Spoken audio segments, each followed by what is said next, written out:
gentlemen, welcome back to Entrepreneur Middle East. We're here at Step, and with me is yet another very special guest. It's Dr. Marwan Alzarouni. He's the CEO of AI at the Dubai Department of Economy and Tourism. What a pleasure having you here with us today. Thank you. Thank you for having me, and we have the Meta glasses here as Yes, well, filming from a behind-the-scenes angle. we're filming from many different angles today, and I love how you're representing the Meta glasses. It's such a cool, I think, piece of fashion to have, right, these days. So tell me, obviously, how are you doing today? How's Step treating you Great, so far? love it. I love Step every year. I actually, my first step was me as a startup. Actually, Oh, okay. one of my startups was showcasing in one of those vertical stands where you have to stand up and Yeah. represent your. And it was a tough experience because until then I didn't know how to do the elevator pitch.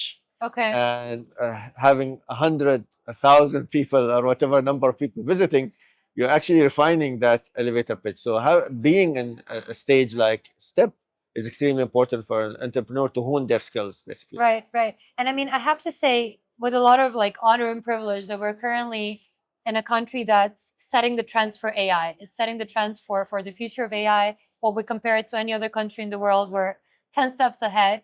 And it's something that, personally as a resident here, I'm extremely proud of. Since you are the CEO of that department here, if you could tell us a little bit, obviously, about how did you become that base?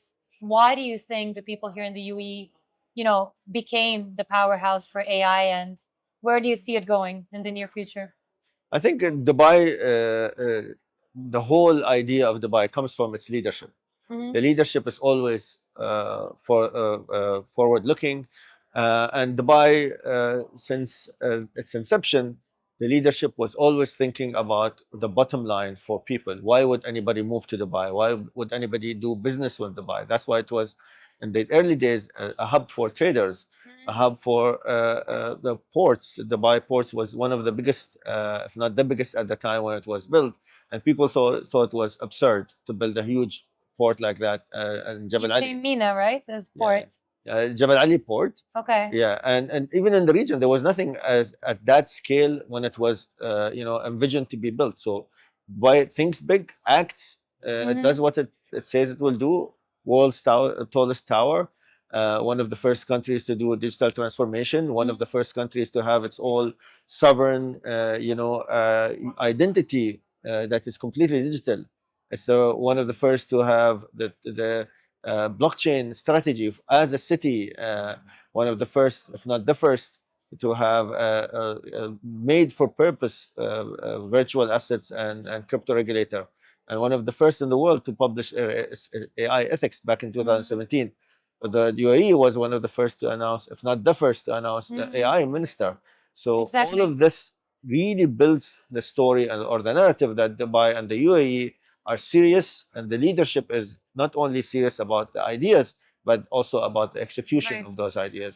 How does it feel being at the top of the sector, being the CEO of the sector? How does it feel? It's an amazing place to be right now. It's a very exciting space, and I think Dubai being the epicenter of AI and blockchain, and me being a CEO of AI in Dubai Economy and Tourism, and also the CEO of Blockchain Center, Right.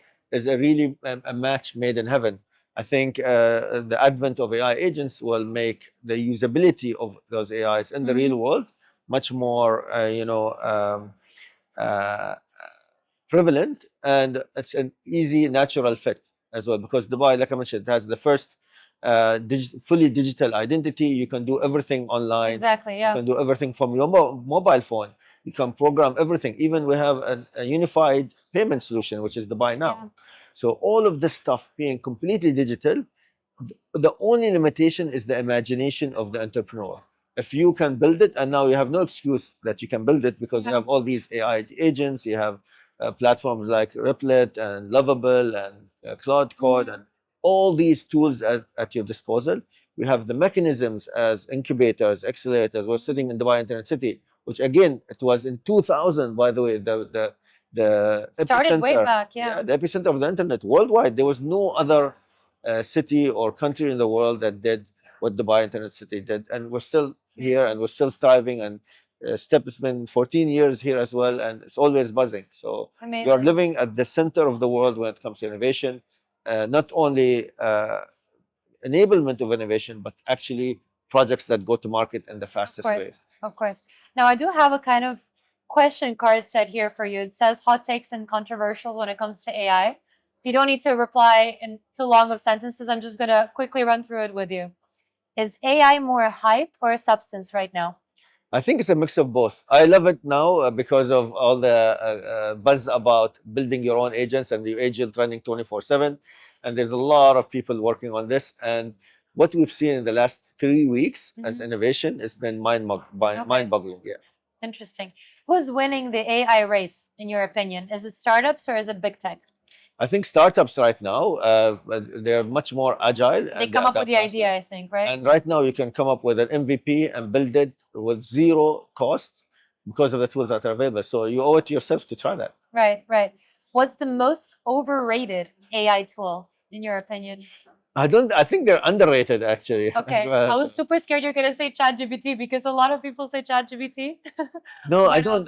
But I think all the tools that are there, we are spoiled for choice when it comes to tools. We have like Kimi K Exactly. 2.5. We have the super swarms there. We have Claude now having multi agents. ChatGPT with the codex. We have Lovable. We have Replit. You are spoiled for choice. Actually, there might be a problem of people not knowing what to start with. I just say just do what you just did with the cards. Yeah. Pick one and start, and that's it. And go for it. Yeah. Should all founders, in your opinion, when they start a startup, integrate AI or only if it really fits? No, 100% start with AI, even as a sounding board. Ask it to build it for you. If you have the Claude Code or Lovable or Replit or any other AI tool, even within ChatGPT with Codex, tell it to build you the whole thing using the planning, thinking, orchestration. Tell it what you want exactly. Have a really nicely done, very well thought prompt that tells it what to do, and be amazed at what and see what happens. Yeah, 100%. And see what happens. Will AI take more jobs than it creates? The billion-dollar question. No, I think it will create people with multiple startups instead of one idea. Imagine yourself 3 weeks ago, right? Well, AI was very early days when it comes to those like OpenClaw or these open source agentic AIs. If you had one idea, you would work for weeks or months and test it and do that kind of stuff. Now you can just use the prompt, 15 minutes, you launch it, and then see how the world reacts. And if it works, it works. If it doesn't work, guess what? You can try 100 different ideas and see which one of them. Sky's the limit. Yeah, 100%. Now, do you think that AI should be regulated, or do you think that's going to kill innovation? I think this is a very tricky question, and it needs a whole episode. But I think it's you have to be very careful. I think every person has the responsibility to be using AI in a responsible way, not to be complacent to what AI gives you. Do your own research as well. Use AI to do research and try to do adversarial networks with AI. So ask one tool to do something, ask another tool, and then put them against each other and see how they react. You'll learn a lot of things. Another tip I will give you is, instead of asking an AI to do something, first you write it down, and I prefer pen and paper, and then take a picture and tell AI, what would you do differently and better, and coach me on how to do it better. You should do your own, I think, AI lessons and talks.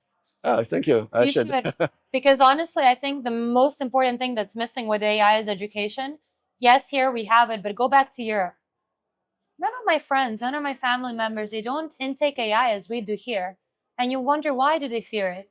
And then you start understanding, oh, it's because they're missing that whole education bubble that we have here. We have companies being trained on how to use ChatGPT, how to use other AI softwares. We have kids in school already using AI for their daily tasks, whereas in Europe, that's not the case, and they're running away from it. So if you could have some of your, I think, courses released, it would help a lot, I think, because I see you know so much about it. You're a true expert, yeah.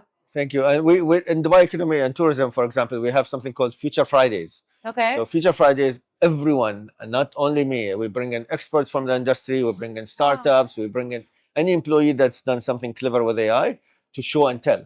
what Mhm. they've done. So every Friday in DET, we showcase that. Employees usually do that, but also we have external guests. So if you want to be a guest, if anyone wants to be a guest on Future Fridays, please reach That would out. be amazing. I would love to join. I would love to join. 100%. Maybe we can have some sort of, quick episode as well, just filming how it looks like. That's beautiful. 100%. Now, we are coming to the end of our interview, but I want you to pick a card Very nice. and then give me the card that you pick, and we'll see which So question. that's my perspective as well. Eeny, meeny, miny, mo. Let's go for this one. You've actually answered this question. Ah. Next. You're not a very good Out of magician. 100 cards, he picked an AI card that he already answered. Right. That's insane. What's the hardest decision you've made in your career? Oh, there's a lot of hard decisions. I think every single day there's a hard decision to make. Yeah. But I think a lot of people get stuck up in their work. So I believe in that you should not get stuck in the status quo. I don't think you should put yourself in a box, Okay. whether it's in your career or life. The world is your oyster. So always keep exploring, keep pushing the boundaries. Don't get stuck, and don't let work define who you are. Mhm. Don't let it be the cage that you are restricting yourself to. Always think outside. Always think, have an open mind about everything in life. Meet people. Every single person you meet gives you a different perspective. So meet as much people as you can. Of course. It was a pleasure speaking to you. Thank you so much for coming. It's an absolute honor, and we wish you the best of luck. And we'll see you soon on your future Fridays, I hope. Thank you, and thank you for having me. Thank you.